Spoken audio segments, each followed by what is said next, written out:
course, I'd love to. I mean, just looking back on it, I'm still in shock. I can't believe that we're able to make it that far.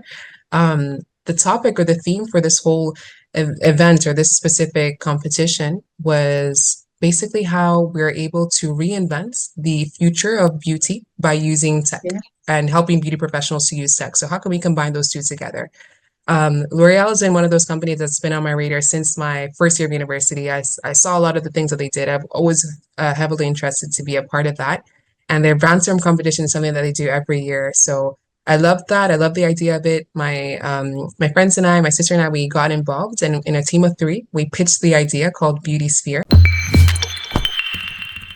Hello and welcome once again to our channel Say Something with Mads. This channel is for youth where every week thousands of people tune in to listen to youths who are the change makers, who are the future leaders who come on my channel to speak about their journey from where they were and from where they are and their future course of action. So this channel gives me so much pleasure and thank you for making this channel grow the way it is growing. So today, I'm so glad to invite my guest, Bola Ajike, today. She's joining me from Dubai. She's she'll talk about her journey, but she has just graduated in HR from University of Wollongong, Dubai, and we will know why she's here today. Her topic today is very interesting, and I think this will help a lot of youth who are going to listen. She wants to talk about navigating challenges while choosing your career while you are in school to college, the transition period. Thank you, Bola. Welcome to my channel. Yeah, thank you so much for having me. Like, I'm super excited to be here.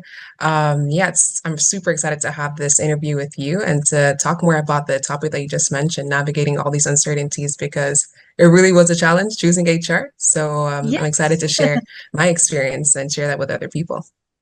thank you so much.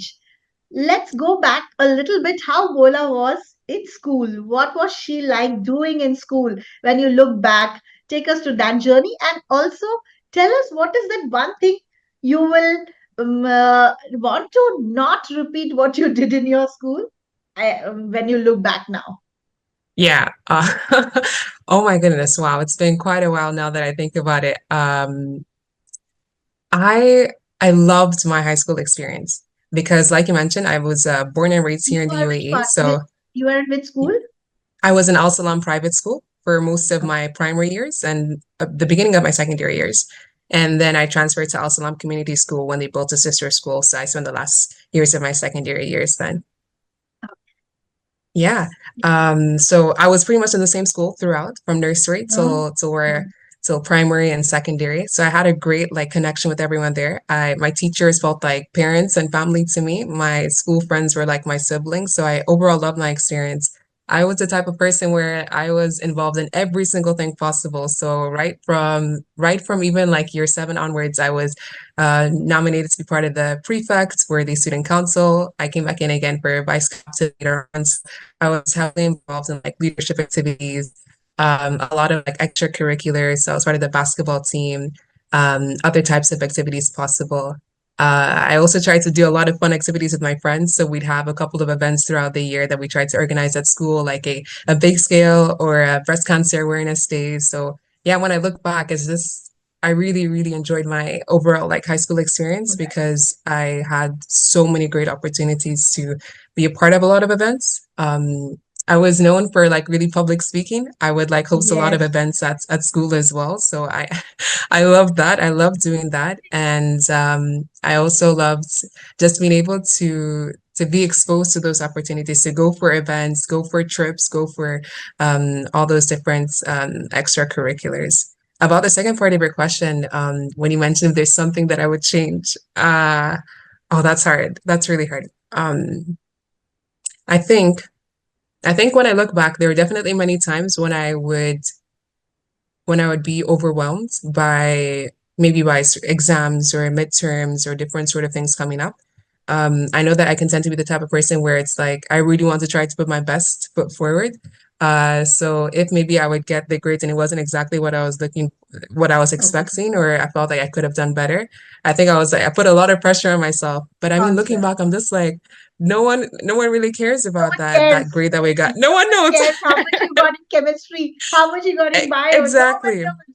Oh Yeah, yeah, yeah. actually. Like in a job interview, no one's gonna ask, how much did you get in chemistry in year seven in Yeah, April of true. 2020, something like no one cares about that. So I think I learned looking back that I Yes. really needed to be okay with accepting failure or accepting mistakes or setbacks because that's really how I can learn. So I really wish I had like a growth mindset back then because I think Mm, there are many times where I just felt like easily overwhelmed or easily stressed out when things didn't go my way or if it wasn't what I was expecting because of that. So yeah, I would definitely right. want to change my mindset. Yeah, tell me, you are a Nigerian and you are in Dubai. So how was it the school atmosphere? Did you have a multicultural, multi-ethical ethnicity group, different from different countries, or was it more of Arabic people and you were the odd one out? How was the composition of the students in your school? Um, okay, well, yes and no, because yes, there was a good sense of diversity in the sense that there were people from different parts of Asia, specifically, Far East Asia and also South Asia as well. There were also people from the Arab region, so Middle East and also North African region. So I would say there was a bit of that diversity because there were different people from different places. But at the same time, I remember like for most of my school experience, I was the only Nigerian in my school other than my siblings. I was the only Christian in my year for quite Oh. most of my secondary years. So, I mean, to be fair, also my school was a little bit smaller, so it's not like we had a lot of students to be able to have a lot more of that differences. But yeah, I think I remembered that very well. But I think the great thing was that even though I was different because of those different reasons. My Mm, school definitely made sure that, they really put forward the fact that everyone was included. And that's really their mm, motto, every child being special. So, I mean, yes, there were definitely times where I felt different because I am different, right? I don't really look like many other yeah, people in my years. There are quite a yes. few Black people in my school. So I think there were many times where I did feel like left out as well because of that. But I mean, at the same time, I'm grateful to know that I was in a really good environment, a really good supportive environment, great teachers, friends. And I think I'm actually grateful that I had that experience because Mm, I was able to learn so much from my mm, Indian friends, for example, my Arab friends. Like I know their jokes, I know their lingos, I know a little bit of mm. the language as well. So overall, good experience. Right. Because why I ask this question is there are so many times I have met young people when I talk about this, they do feel a lot of extra pressure to prove Yep. themselves. They are different. They face a lot of, if not very on your face discrimination, but Mhm. they do have this kind of subtle things which they still remember by now. But I'm good to hear that. So you were a very go-getter, right? You always took the front stage, and you people knew you by your the ability to lead from a very young age, right? So probably you didn't face it that much because you carved a place, a niche for yourself very early on. Am I right? Yeah, thankfully I was able to do that. So yeah, I would definitely say that's right. Tell me, when you were doing your HR, for it was a 3 year course or 4 year? 3-year course. Yeah, Three because year. I did my year 13, so I was able to transfer a lot of credits. Yeah. Right. So, what you thought of HR before joining and while you were doing it, did it your perception changed about what is HR, or it felt that you are in the right place? Um, Okay, my thoughts of HR before joining. I think I had this sort of like this fairy wonderland thoughts in which I thought that, Yeah, HR are the good people. We're here to support people. We love people. We care about them. And then I was hit with a lot of misconceptions that people have about HR, a lot of negative thoughts that people have about HR that, actually, people in HR just hire and fire. They're against you in the company. They're not your friend. So I think as I transitioned from high school to university, that feeling of elation that I had at first, it sort of trickled down because I think I started hearing a lot of things about this. And then I started taking a step back thinking, I mean, did I really make like the right right decision? place. Yeah. Yeah. So can I go back? Can I redo this? Can I think of somewhere else to go? Maybe medicine was the right thing for me. So I think I say this with a lot of honesty because I think there's always that, maybe again, it's also part of me as well. Decision making is really hard.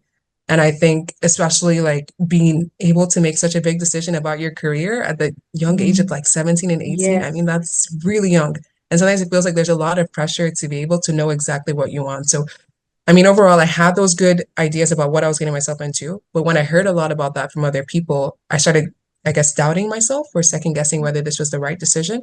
I Mm. mean, I still stuck to it. I still continued. I didn't switch courses at all throughout my degree. But I think I was helped by the fact that the more I got into it and the more courses that I did, the more I realized that I think I made the right decision. So I think it was just a Mm. matter of time. As I did more courses, I networked with a lot of my professors and asked them a lot of questions about this course to know, Mm. their thoughts about it, get advice from them, try to look for internships and opportunities. So I mean, it was a roller coaster, if we could put it in Yeah. a summary of Right. words. Yeah. So nothing is what it seems actually when you start doing Yeah. it. There are lots of, but many people, as you said, might give up and say that, okay, this was not meant to be for me. I will take a break here, go back and do something else. But the idea, what you say is that be there. Once you have chosen, don't give up. You Yep. might discover something new next year or the year Exactly. later. So it's not the first year is always something which is a shocker for all of us. This is not what I expected, and suddenly you feel that okay. But then as the year progresses, and yeah, I wanted to also ask about the college life optimization, and I know that you Yeah. have done a lot of things during this 3 years, and people are now looking for along with studies, some internship, a lot of Mhm. activities, a lot of skill building, leadership qualities. What was you like your college life other than your education back? What did you do otherwise?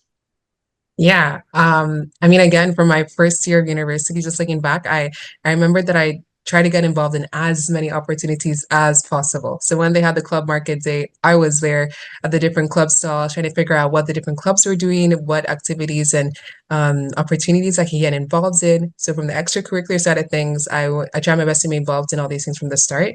I joined the basketball team again, so I could have a little bit of that balance, take care of my Mm, physical well-being right. as well. I was involved in a lot of academic but fun events at the same time. So sometimes we had like panel discussions or different events that we'd organize to bring in some industry professionals to the Mm, university. So although it wasn't like directly something that I had to do with my studies per se, just being able to get out there, network with people. mm, I remember my very first course that I did in my first semester. All we had to do was that we went on LinkedIn and reached out to a couple of industry professionals, told them a little bit about ourselves. And then we okay. just asked them if they'd be interested in coming for our event to speak at it. So it was things like that where I really broke out of my comfort zone, Yeah. was exposed to speaking to, I mean, amazing industry guests. And through the networks of my professors, they were able to come speak and share a lot of insights. So yeah, I mean, from the extracurricular perspective, from the academic, work integrated learning perspective, I try to be involved in that. I tried to be also involved in applying for a lot of internship opportunities from the start. Many rejections followed. Mm, I mean, it makes sense. I didn't have a lot of experience back then, but I think whatever it was that I could do, whether it was like a small work thing that I could do at the university, I think that's a great thing to mention too, because mm, sometimes it's hard to mm, find jobs outside. But even if it's mm. things at university, so I was a peer tutor at my university for a course I did statistics. And I was able to tutor students, give them a bit of extra support in the courses that they were doing. So I did that for a couple of months. Did some research assistant work with my professor as well. So overall, I tried to really put my Anything and toes in everything. everything, anything Whatever and came everything. your way. Whatever came your way, never say no to while you're in Yeah, yeah, college. I think, yeah. yeah, oh, this is not for me. That what will people feel if I do this kind of work? Nothing, Hmm. no inhibitions. Just do as many things as you can do. Yep. That's a nice takeaway from this for everybody who's listening. Tell me what do you do? I know you play basketball, you said for your physical Yep. well-being. What does you do for your mental well-being? Are you into Mm. especially doing something? Are you journaling? Is there some meditation techniques? What is it? I always ask this to my young people because I feel that I need to introduce this into their life if they are not doing anything. But I'm sure many people are still into meditation. Yeah.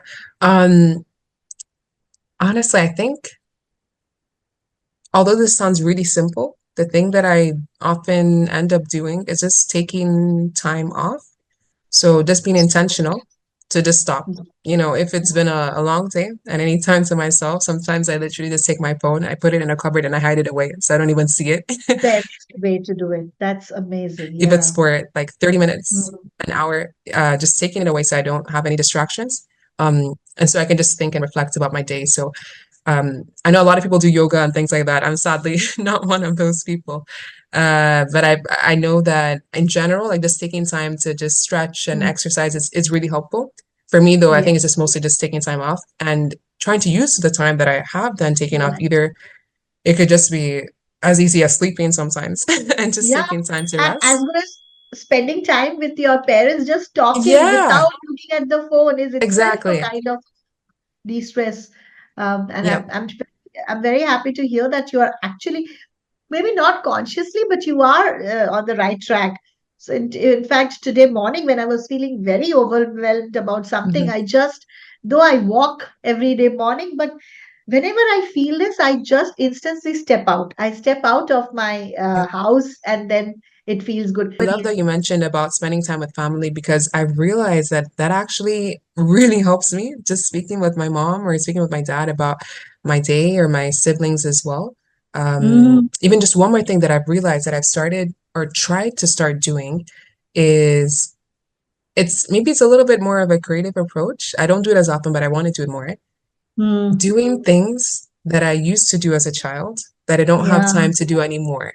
So sometimes it can Mm, be just like painting or painting. just listening. Yeah, listening to music that I used to listen to before, but I just got out of the habit to listen to it. Or just yeah, playing a particular game. Like there's this one game, I don't know if you've heard of it, name, place, animal thing. Yeah, yeah, name, place, So animal thing. People love play it. this. Oh my God. I'm I talking love about that game, yeah. Especially because our my siblings, we were a big family, so we'd have the paper, we played all together. So I yeah, think it's like when I do these things, it makes me remember really good memories from my childhood, and that just boosts my energy again. So I think absolutely. that's a really big way that I try to um, bring back those memories. There's this one quote someone told me a couple of days ago, and I just been on my mind since. It's something on the lines that like when you're a child, you have time and you have health, but you don't have money. When you're middle age, you have money, you have health, but you don't have time. And when you're Mm, old, you yes, have you have the time. Sorry, you have the time and you have the money, but you don't have the health. So it's like we're trying to through all these different trifecta, trying to be able to yeah, balance the time absolutely. to be able to make the time.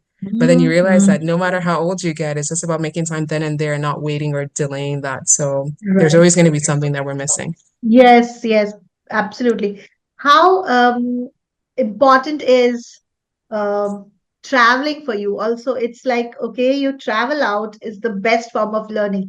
Have you done it school trips, college trips? Now you plan to travel. What is travel hold for you? Yeah, I mean, I can't say I'm the biggest traveler. I Okay. haven't traveled to a lot of countries, but I mean, there are many countries on my list that I wanna try to go to. Specifically places in Southeast Asia like South Korea. I've always wanted to go there. Places in Yeah. Europe like Italy and things like that. But maybe you mean like traveling within the region or in the UAE, like Yeah. experiencing You new have places, time. for You have example. time. You have Yeah, a lot yeah. of time. You're just starting out your life. You will do when you start earning.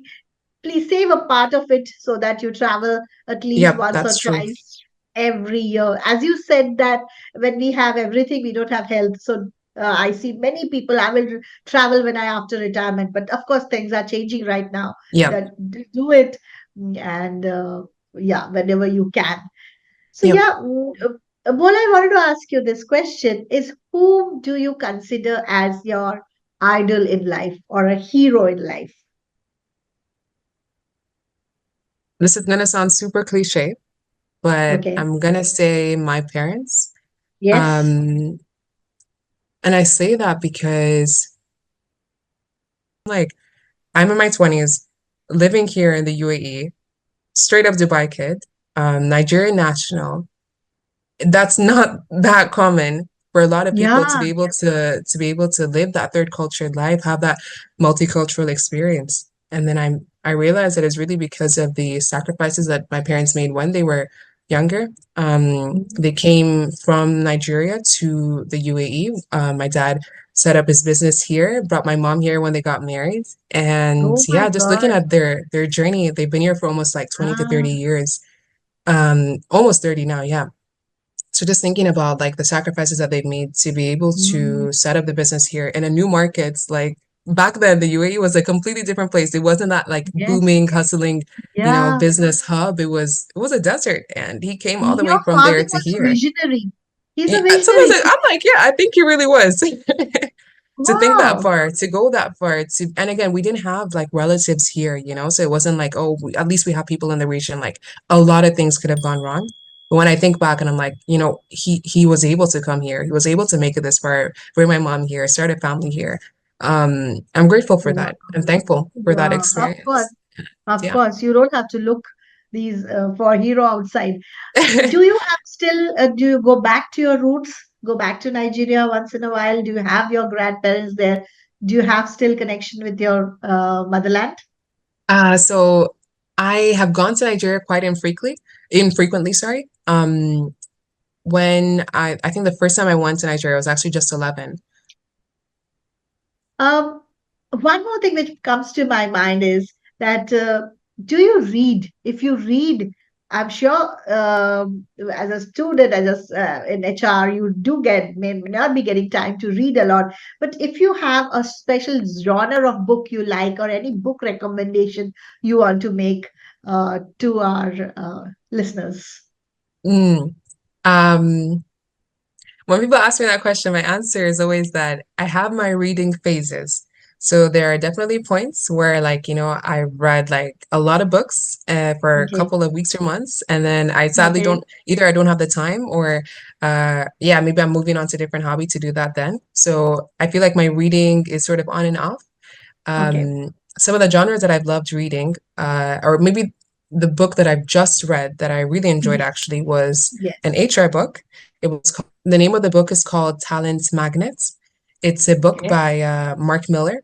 And I mean, again, I was surprised I was able to pick up the book and finish it because, again, I'm not the most avid reader, but I really enjoyed it because it was just great how the author sort of broke down the book and this concept of a main protagonist and the protagonist's son. The protagonist is a CEO of a company in which he's struggling to attract people to find the right people to join the company, sort of getting to that talent magnet idea. And the son at the same time is looking for a place to do his summer job.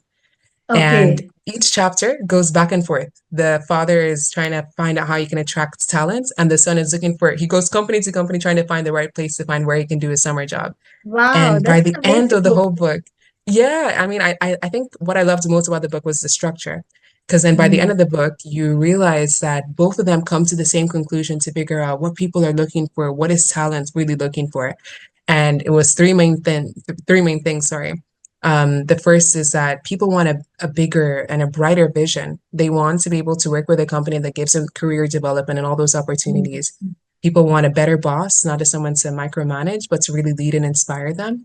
And people really want a bigger potential to be able to do more and to be able to give back a brighter future, a bigger mm. vision. So those are a couple of things I was able to learn, and I really enjoyed that. So overall, in terms of the genres, HR books has been one that I've enjoyed. I've also Yeah, enjoyed dystopian books in my childhood as well. And then a couple others, some Christian books that I've also really enjoyed and been helped by. Yeah, so it's really a mix of different things. Depends on my yeah. mood, depends on season of life. Yeah. Lovely. I'm going to recommend this book to a lot of people because I know Yeah. I'll pick up because it's good to know about these things, right? Even if you're not in that kind of field, but this book looks amazing. I'm definitely going to try it out. Bola, my next question to you is about the competition you participated and which is all over the social media. Where how I think that without that we shouldn't complete this interview. Tell us about this. L'Oreal Brand Show 24, and where you became the finalist by introducing a beauty product. So let us hear about it and what was the journey like to be the top 10? Please share with us. Yeah, of course, I'd love to. I mean, just looking back on it, I'm still in shock. I can't believe that we're able to make it that far. The topic or the theme for this whole event or this specific competition was basically how we're able to reinvent the future of beauty by using tech Yeah. and helping beauty professionals to use tech. So how can we combine those two together? L'Oreal has been one of those companies that's been on my radar since my first year of university. I saw a lot of the things that they did. I've always heavily interested to be a part of that. And their brainstorm competition is something that they do every year. So I love that. I love the idea of it. My friends and I, my sister and I, we got involved and in a team of three, we pitched the idea called Beauty Sphere. And the concept of Beauty Sphere is a two-in-one hair and scalp analysis tool. So it's sort of like a device that's able to run through your hair. So you give it to the beauty professionals to help them to scan the hair, check the health of it, know exactly what products they can use to be able to treat the hair if it's suffering from any damage, or what to recommend to clients. So it makes the whole process efficient, easier, faster, using a lot of different technologies. And at the same Mm-hmm. time, they also have the app that they can be able to download. There was like Siri, hey Beauty Sphere, what color should I dye Mm-hmm. my hair today? Or what product would you recommend if I'm having split ends? So it's Mm-hmm. really about having that conversational aspect. That was the main crux of our idea or the selling point, being able to talk to this app and get the instant results then and there Wow. while So you having the use technology feature. Yeah. a technology. How did you handle this technology? Who was the brain behind that technology part? Because that is where the tech is highly Yeah. involved in. Yeah. Plus, you must have used AI to use the voice. What was who was handling the tech part? That would mostly be my sister, honestly, because it was her idea to sort of Okay. think of this two-in-one concept.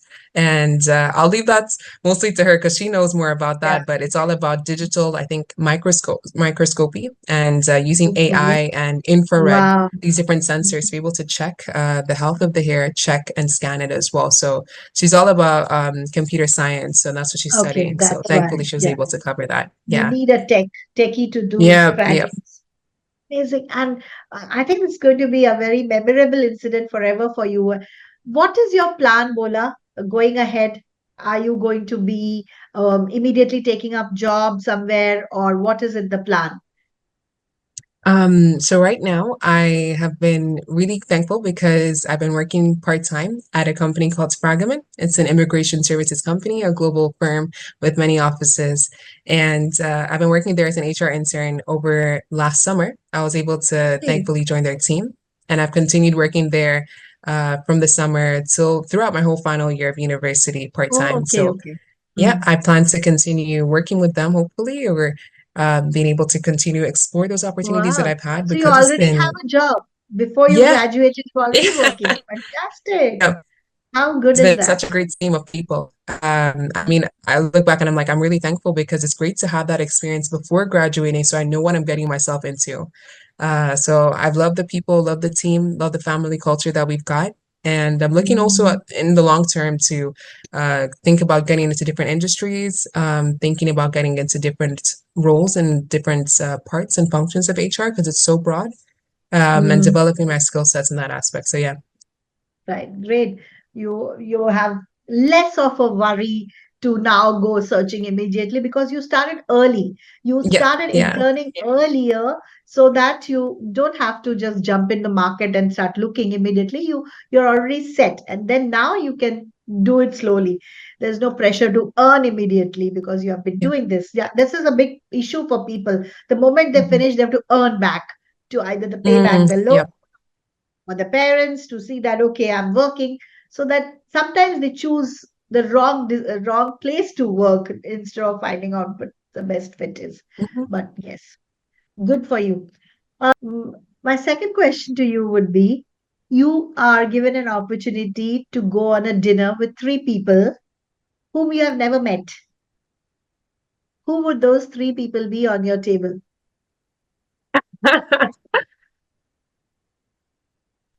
Okay. Michelle Obama, definitely need to meet her. Serena Williams. And I think the last person would be Nelson Mandela. Yeah. Right. Yeah. Great choice. Yes, Bola, this is that section when I ask for role reversal. You get to ask me a question. It can Mhm. be any question from anywhere. Shoot and ask me anything. Okay. Well, I mean, we've been speaking so much about careers and everything throughout our whole talk today. So I actually wanted to ask you, did you ever think that you'd actually be where you are now or doing the job that you're doing right now? What led up to that? Never ever. Never ever. It is not even a job. I actually gave up my very well paid teaching job and started something which is absolutely not my cup of tea. And I never thought the only thing, just like you, I thought very late in life, like I was happy being a teacher, no doubt, and I like interacting with youth. So I thought, what is that where I can speak and also connect to youth. So these two things were on my list of like how to what do I do with that. So the YouTube channel is the best thing, but I'm so happy I took this opportunity and I left my job and started this. This is something which I never could imagine doing that pre-COVID. So COVID changed a lot and gave this opportunity. Yes. Well, yeah, that's amazing. Oh, sorry. Thank you very. Can you hear me clearly? I think Yes, yeah. now it got lagged in between. Yeah, yeah, I could hear Okay, you now.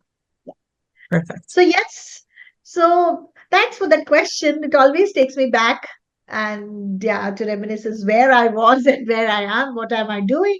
My vision is to make this the biggest youth platform and maybe we will do it once. Yeah, yeah. I really do hope it becomes much bigger and continue Yes. to be successful just like it is. Yeah. Thank you so much, Bola, for being here today and answering all the questions so beautifully.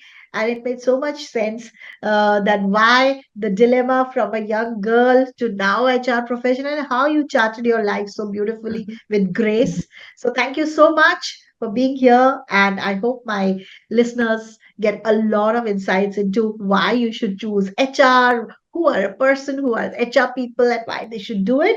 Thank you so much. And wait for the next week's interview and wait for another youth like Bola to be on this channel. Thank you. Bye bye, Excited Bola. for it. Thank you so much. Thanks for having me.